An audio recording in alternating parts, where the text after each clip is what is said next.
The podcast you're about to hear is part of the Polish-Scottish Heritage Project as one of its many productions which aim to promote a greater awareness of Poland and Scotland's shared heritage. We hope that it encourages you personally to look into the stories of the places, events and people that shape the history we are privileged to share.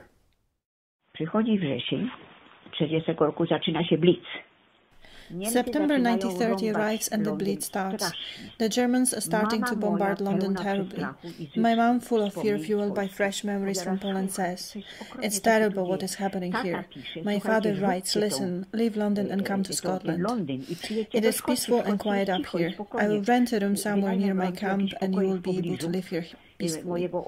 My mum was very keen to leave immediately, but I said, "Mum, I can't go yet. I have yet 10 days of my course to attend and I need to stay and finish it and get my certificate." Do skończenia kursu mojego. Ja muszę dostać świadectwo skończenia kursu.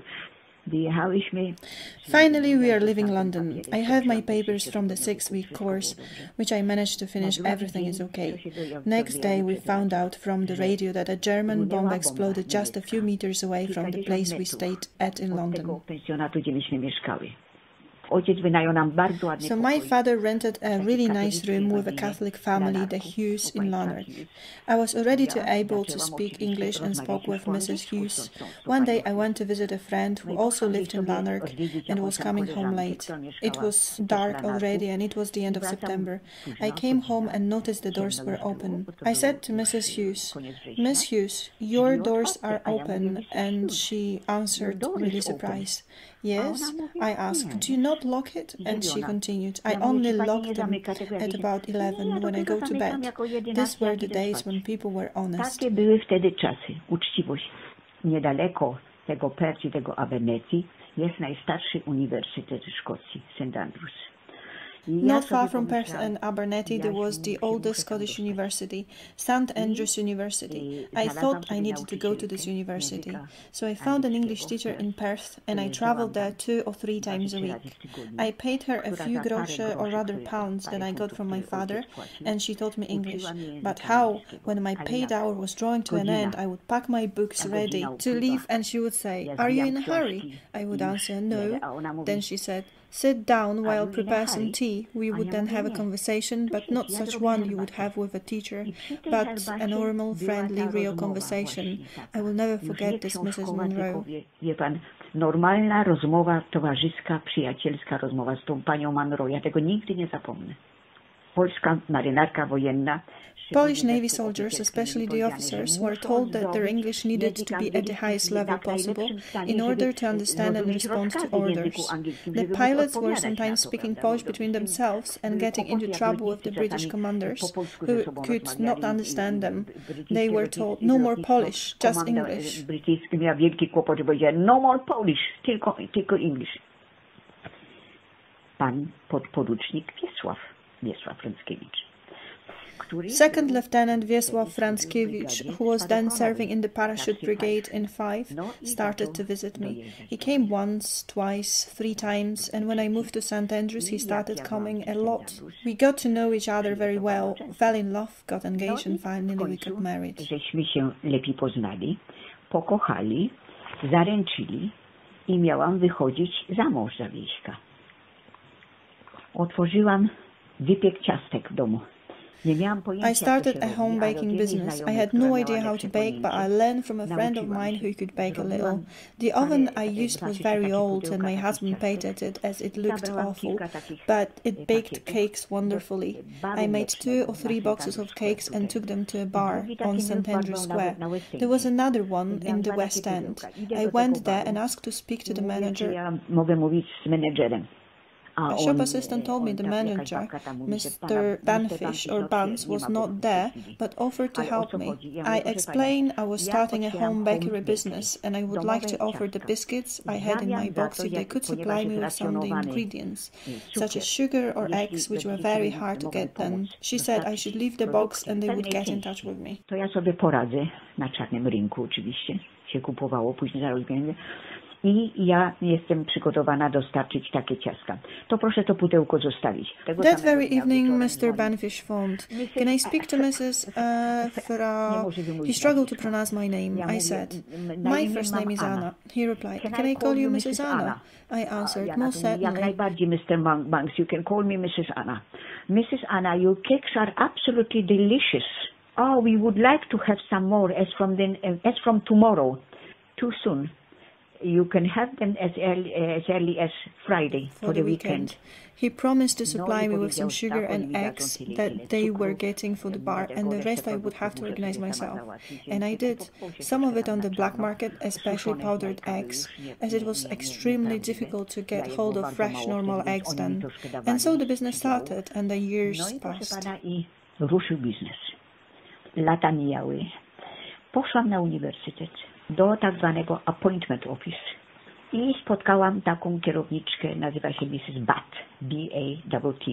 I mówię, Mrs. Butt, my name is such and such. I'm a graduate. One day I went to the appointment office at the university. I met the officer's manager, Mrs. Butt, B-A-T-T, and said, I'm a graduate of St. Andrews University. I have such and such qualifications.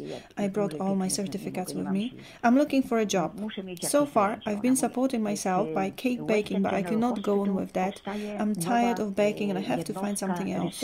She told me there was a new research unit being formed at the Western General Hospital, led by Dr. Goldbraun, dedicated to research on leukemia and other diseases of that type, especially in children.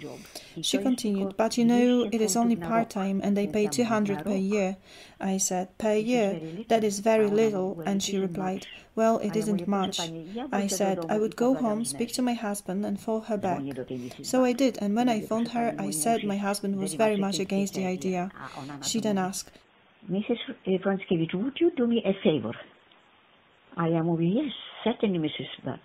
Could you phone the secretary of Dr. Goldbraun and ask for him to see you about this job? A ja mówię, no proszę pani, ale proszę to zrobić dla mnie. Can you do it for me as a favor? I answered, I can't refuse you since you were so very kind to me. Dr. Goldbraun's secretary brought me into his office. I introduced myself, and when I mentioned I was a graduate of St. Andrews, he responded enthusiastically, I'm St. Andrews graduate as well. We started to talk about who I knew and who he did, where I stayed, with whom.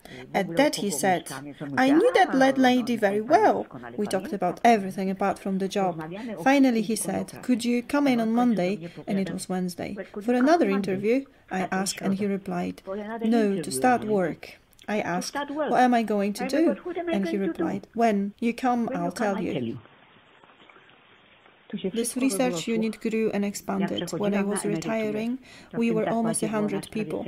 I became a genealogist. I was researching families and produced enormous genealogical trees of families where someone has a genetic disease.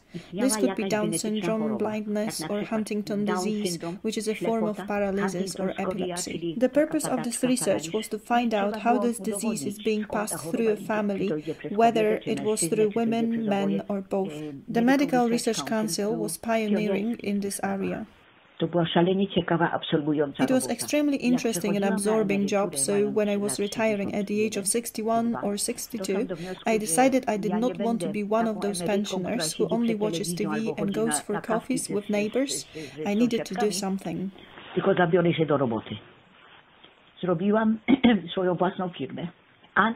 So I set up my own business called Ancestry Research Scotland. In other words, I was researching for Scots. My son was concerned whether this would not be too much work, but I said I would be glad to have lots to do, as I was just over 60 and very active mentally and physically, of course. Jak najbardziej aktywna umysłowo i sprawna fizycznie, tak samo rzecz jasna. Proszę pana, to się rozwinęło wspaniale. The business has developed wonderfully. I worked another 18 years and retired when I was 80 years old once again. I The numbers of clients grew over 18 years. Clients started contacting me from a variety of countries. For example, America. Someone contacts me about their great-granddad who used to live on a farm somewhere in central Scotland before he left for America. Their name was Robert, let's say, and they would like to know what happened to this farm and whether it exists anymore. This job was similar to what I was doing in genetics for Medical Research Council, but more difficult. I needed to visit museums and collections to find all maps to find such a farm. Sometimes I had to visit cemeteries and look where people were buried. Sometimes the graves showed a lot of information with full genealogical trees reaching third generation back, simply as a list. Such and such, son of such and such, or daughter of such and such, that was common. When it became digitalized, I needed to learn how to use the computer, to work with the screen, where to press to get the information I needed. I had no choice but to learn in my old age.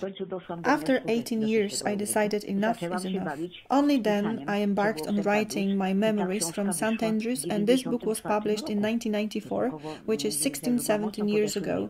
I was already an elderly person when I started to gather all the information, contact all the people, old friends, and write. So this is the fruit of my life, of which I'm very proud indeed.